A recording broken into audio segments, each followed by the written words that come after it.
There we go. We're recording now. So yeah. So are you aware of the 5 stages of grief at all? I'm not. They're not? I'm not. I have grieved, or in grief. I Yeah. think we're all in grief. But yeah, I'm not aware of the stages. So there are actually 5 stages, and in order they are denial, anger, bargaining, depression, and acceptance. Have you heard of any of these? Have you felt any of these? I don't think I felt denial. Have I felt anger? Yeah, I felt a bit of anger. And what's the other one? The other 3? Bargaining, depression, and acceptance. Explain. Could you elaborate on bargaining? Bargaining. So sort of asking. So say if you were bargaining, you'd be looking to some kind of higher power to sort of say if I lost someone, I would pray to God to give them back, sort of asking something that doesn't, I don't want to say doesn't exist, but Right. Something like when someone's died, you can't bring them back, basically. Yeah. And you're looking for something to bring them back. Okay, yeah, I've never done that before. Number 4 is what? Depression. Yeah, I've been through that. Number 5. And the last one is acceptance. Yes. So I would say 2 out of the 5. Yeah, that's I've experienced. Not everyone goes through them all from what we've learned. So it's by each case, but they're typically the 5 that are in grief. Yeah. Okay, so yeah, 2 out of the 5 I've probably experienced. Would you like me to go on and tell you about my experience, or? I think we could do that. Rebecca, does that sound good to you? Yeah. Okay. So what's your roles in this actually? What's the roles? So Rebecca is going to be directing this and I'm going to be the producer, but we also have to, because of COVID, we have to learn actors. So we'll both be acting this out as well. We will be the main actors. Right. Oh, okay. So who's your DOP? DOP? Your cameraman. So obviously that will also swap between us two because we have to keep the crew really. So we're taking on a lot of roles between us.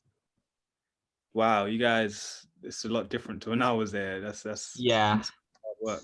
All right, cool. Well, you guys can do that. All right, so my grief. I only experienced grief from 19. So from the age of 19, that's when the first time I experienced grief. I lost my brother, and then I lost my granddad this year as well. But then it's like very different types of grief. Because one is sudden and then the other one is you expect it to happen. So you become more accepting to it, even though they're both really close to you.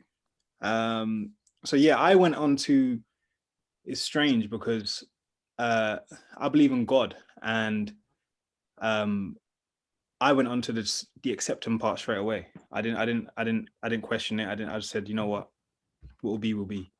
Yeah. But the thing is about grief is that you don't know that you're grieving until you've come out of it. So like you can be.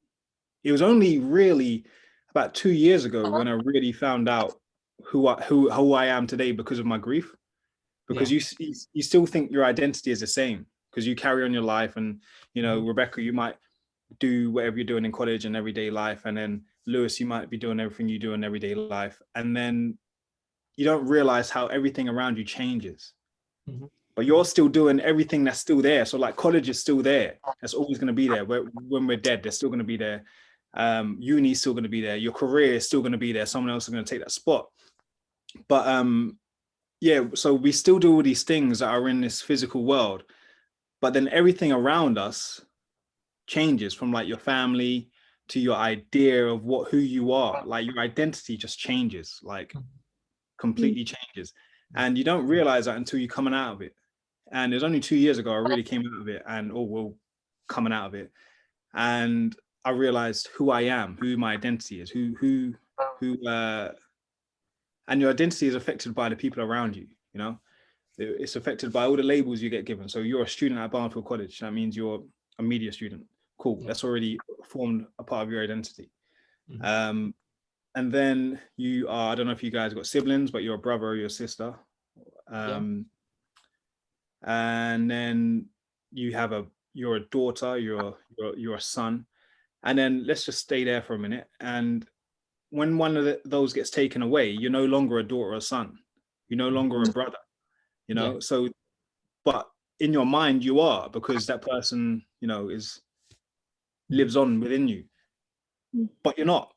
Physically you're not, and that changes you as a person when you actually realize it, and it affects like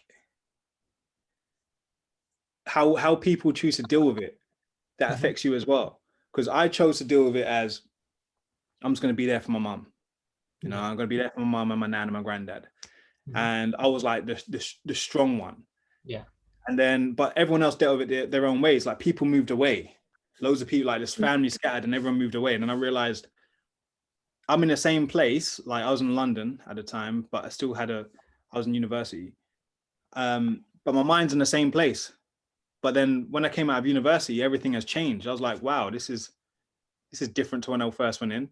But that wouldn't have been different if the grief didn't happen. Does that make sense? Yeah. So now your identity's changed. It's like you have to find a new part of your life. It's like anything that happens in your life is good or bad, affects your identity. Mhm. Um, but it's up to us to do the self-reflection to actually Yeah. realize that. Okay. Rebecca, I think the next question to you was. How would you choose personally to visualize grief? To visualize it, it's a journey. Mhm. So it's a stage. Like, I don't think someone, like, grieving isn't just crying, because I Yeah. hardly cried. If I'm honest with you, I hardly cried. So it's not just crying, it's deeper than that. It gets to the point where I think us as human beings, we are very limited when it comes to words. And because we rely on words so much, what happens is we can't express ourselves emotionally. So we don't think we can't, but feelings are unlimited, like, Yeah. feelings is the thing that actually we could speak. If we could speak feelings, it would be on like a higher plane of existence or something like that. But so it's a journey. Like, we have to continue to understand ourselves, and because we're forever growing. Like, the person you are today, Rebecca, is going to be, how old are you? 15 sorry, 16, 17? 17. So the person you are today, you're going to be so different to the person you are in 10 years time. And whether that's a good or a bad thing, like, hopefully you continue to grow and it's a good thing. But yeah, like, if you reflect on every single, like, if you go to university, or if you start a TV job, or you're working in the media or something, all of these things affect you as a person. So now, if you take the time out every time you go to one of these milestones, you realize how much it affects you. And that's a part of a journey in life. And then grief is just a part of journey in life, because we're all going to experience that at some point, because this is the only thing that's promised, right? So yeah, it's a journey. It's just a part of the journey. Okay. Would you say there's a signature go-to when portraying grief? Is that like an industry sort of, this is what you should aim for when looking at grief to act it out? No, I think it's completely subjective. Okay. And that's the best part of art. Art, the best movies, or sorry, films, the best films that have been got the most critically acclaimed films. I keep saying movies, it's American. Quickly, they are told by the perspective, genuinely and authentically told by the perspective of the writer, who then gives it to a director who is genuinely and authentically telling his perspective. So those two perspectives actually collide, and then they give the idea to the actor, and then the actor, who, if they are vulnerable enough, they can allow themselves to be vulnerable and sit in a place where they can tell their story of grief, combined with the writer and the director's story.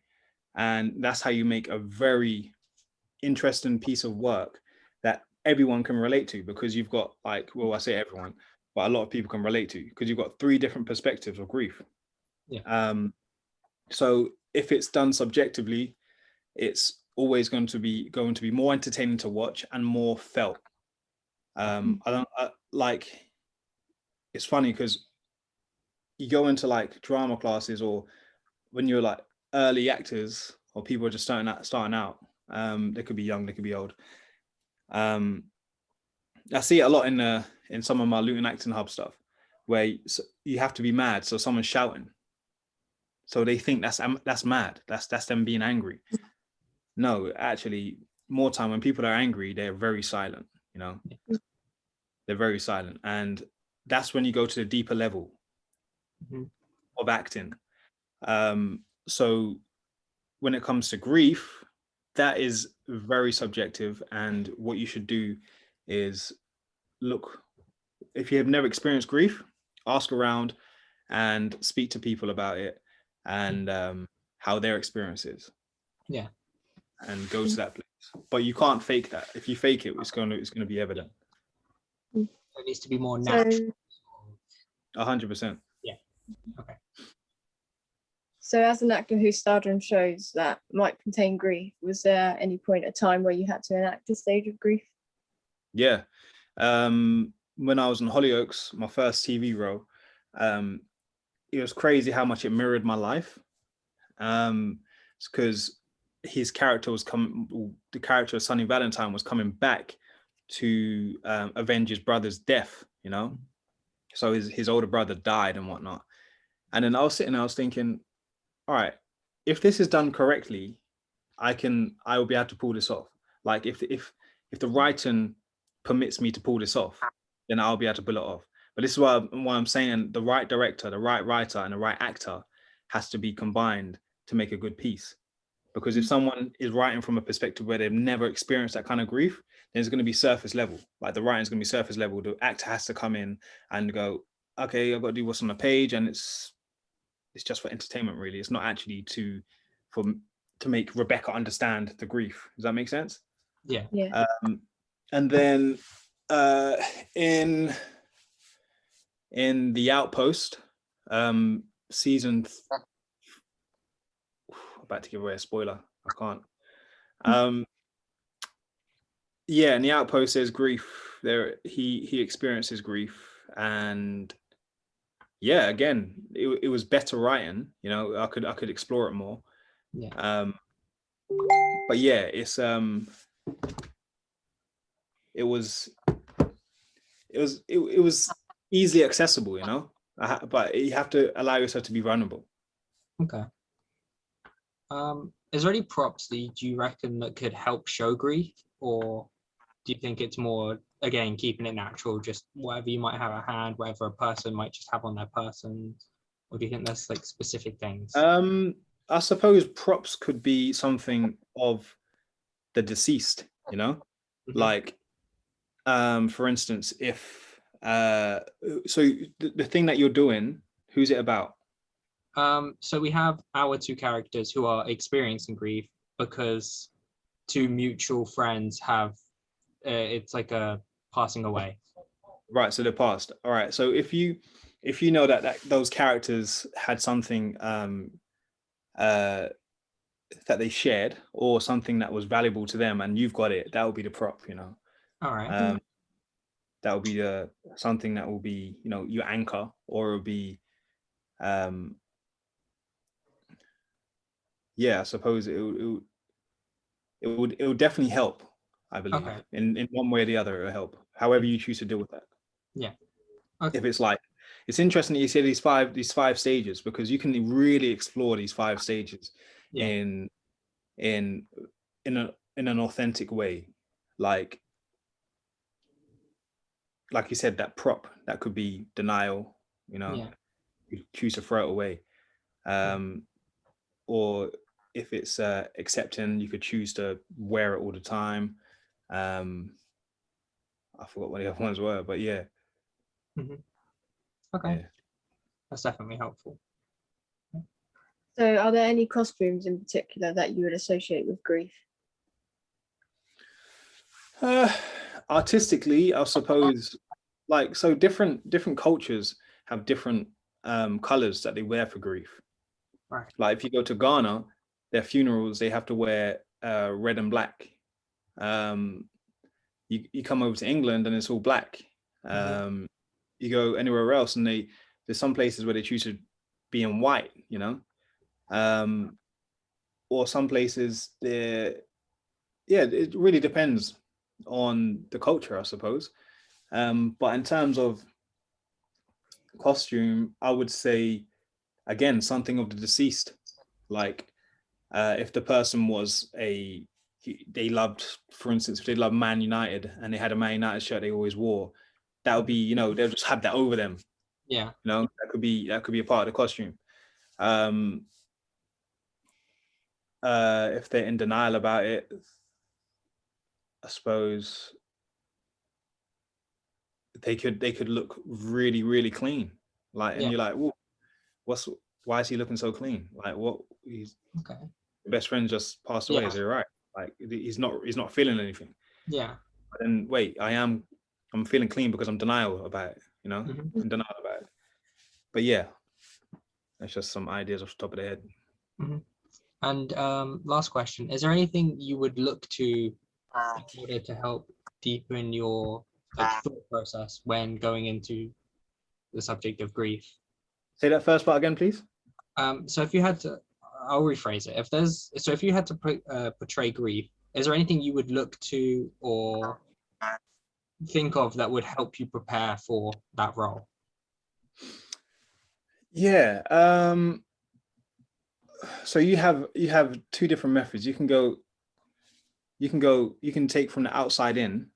So when you take from the outside in, you take my experience, and then you would feel it as much as possible, and then you would portray it. If you go from the inside out, you would take your own experience and show everyone else. And I would go from inside out, because that's what I know. And so I suppose I would depend. I would have to know the situation. So losing a friend. So yours is a friend. So what I would do, I've never lost touch wood, I've never lost a friend like as close to me as that. I've lost friends, but I haven't lost like a really, really close friend where it affects my life like that. I've got close friends who have, so I would ask them, I'll say, how did you feel like when so and so, you know, passed away, and you know, you were holding them, like, how did you feel? And then you have to be as receptive as possible, and really understand their pain. And again, acting is therapy, because what happens is when you genuinely attack a character, you find out a lot of stuff about yourself just from your research. And so you would find if you've never lost a friend like that, then you go to a person who has lost a friend, you'd find that person really gravitates towards you a lot more, because they've probably if you ask the right questions, they've probably never spoken about on that level before. So it all depends. If you're attacking it from you know, a place of self, then you have to really put yourself back in that moment. Like, what was it like when you first heard this person has gone? And then you're like, okay, how was that? And then you have to portray that on screen. But then if not, then ask a friend, ask someone who has lost someone and really interview them, you know, I suppose like what you're doing with me. But but really ask the questions that no one would ask, because it's like, you know, too personal, or you don't want to put them back in that stage, you know, but you'd have to ask those questions. Okay. That's all the questions we had.